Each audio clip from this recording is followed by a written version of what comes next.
มาเลย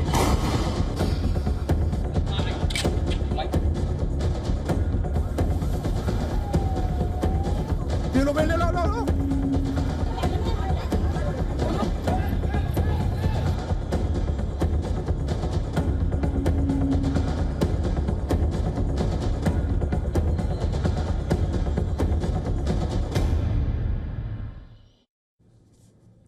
An age-old border dispute between Thailand and Cambodia has now exploded into a deadly violence.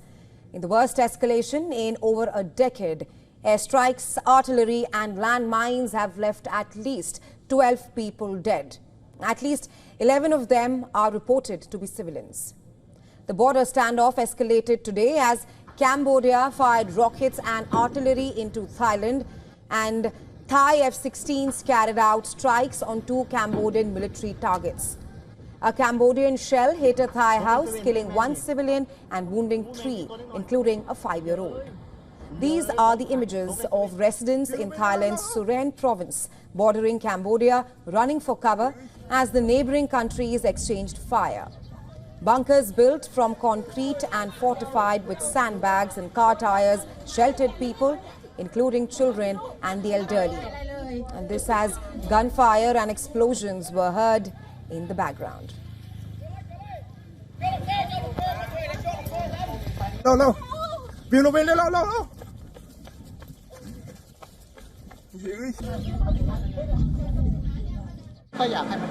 My hometown is near the border, so we are aware of the situation between Thailand and Cambodia. We think it should end. We don't want it to drag on, because a lot has already been lost along the border and people have been affected. Thai soldiers crouched for cover as artillery fire is heard in the border province of Suren. Some of the soldiers appear to be army medics as they are wearing armbands with red crosses on them.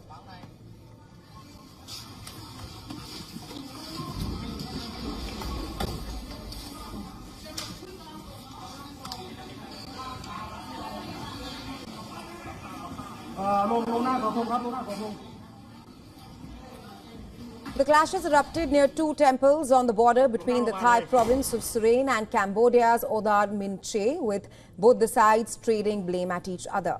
Both the sides are amping up the military deployment along the border, and these are the images of Thailand rushing military vehicles towards the border with Cambodia. Cambodia, on the other hand, is moving its artillery along the border as tensions continue to flare up. Well, these that you see on your screens right now are the images of Cambodian soldiers reloading rocket launchers along the bordering areas. The two countries are locked in a bitter dispute over parts of the Emerald Triangle, where their border meets Laos and several ancient temples stand. The violence came hours after Thailand expelled the Cambodian ambassador and recalled its own envoy in protest after the landmine injuries. Thailand's embassy in Phnom Penh urged its nationals to leave Cambodia as soon as possible unless they had urgent reasons to remain. Meanwhile, Cambodian Prime Minister requested the UN Security Council to convene an urgent meeting to address what his foreign ministry called unprovoked military aggression. Thailand condemned Cambodia as inhumane, brutal and war-hungry, accusing it of targeting homes and civilian infrastructure. The Royal Thai government is prepared to intensify our self-defense measures if Cambodia persists in its armed aggression and violations upon Thailand's sovereignty in accordance with international law and principles. Well, China, a close ally of Cambodia, said it was deeply concerned about the clashes, calling for a dialogue. We are deeply concerned over the current developments and hope both sides can properly resolve issues through dialogue and consultations.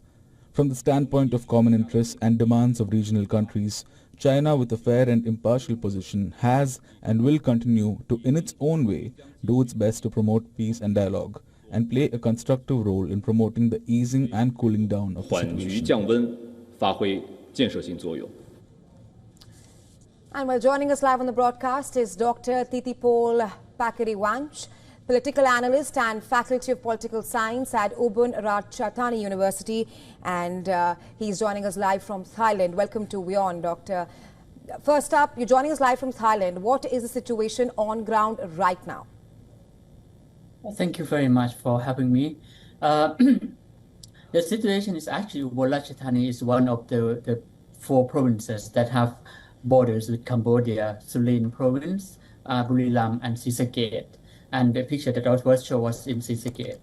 But actually, where my university is, where I am right now, actually, we can see that people are alerted by the situation, and people were told to evacuate certain areas. And like actually, this afternoon when I was leaving my office, we observed the traffic because people from Sisaket were actually trying to come through this province as well, and lots of ambulance and like this kind of situation that we have seen. The ambulance come from the Sisaket to go through the main hospital in Ubon, because Ubon Ratchathani has one of the biggest hospital in the area. So I think this is that now it's become one of the main part for victims from the situation, because this morning people were killed in Sisaket as well, and in the area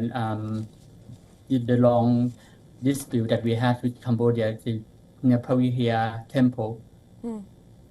Right. Dr. Farikiwanch, at the heart of this conflict, like you mentioned, is a 4.6 square kilometer area around the 11th century temple.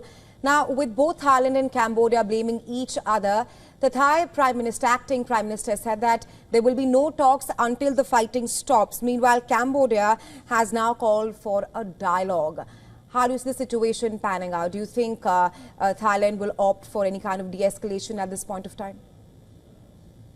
What I think, because I cannot go into the technicality of that, but then with the situation, I think this area is what also we observed the conflict between 2008 and 2011, and I went to observe that as well. And I don't think the Thai government would try to escalate the situation, but the government actually made it clear that if there is more violence from Cambodia, they would actually respond. But what we can see at the moment, both Thailand and Cambodia are also seeking involvement of the UN as well, and they both try to get the UN involved. So if we can be a bit optimistic, that might be a good solution if both countries back off and focus on negotiation, as they are seeking involvement from the UN and international community. Right, Dr. Farikiwanch, thank you so much for joining us here on WION with your insights. Thank you. All right, earlier on the broadcast, we were joined by Nathan Paul Suwotheren, who is a columnist and operations director at the Eyewitness Project from Cambodia. And here is what he had to say. Cambodia is not releasing their injured numbers yet, so we do not know what the difference is. But Thailand has been hitting Cambodia very hard for several hours now, including with the use of F-16s on airstrikes. So the expected casualty rate in Cambodia could be much higher than it is in Thailand. But anyone was expecting more than a dozen dead in Thailand in just the last 12, 13 hours from Cambodian artillery strikes and small fire.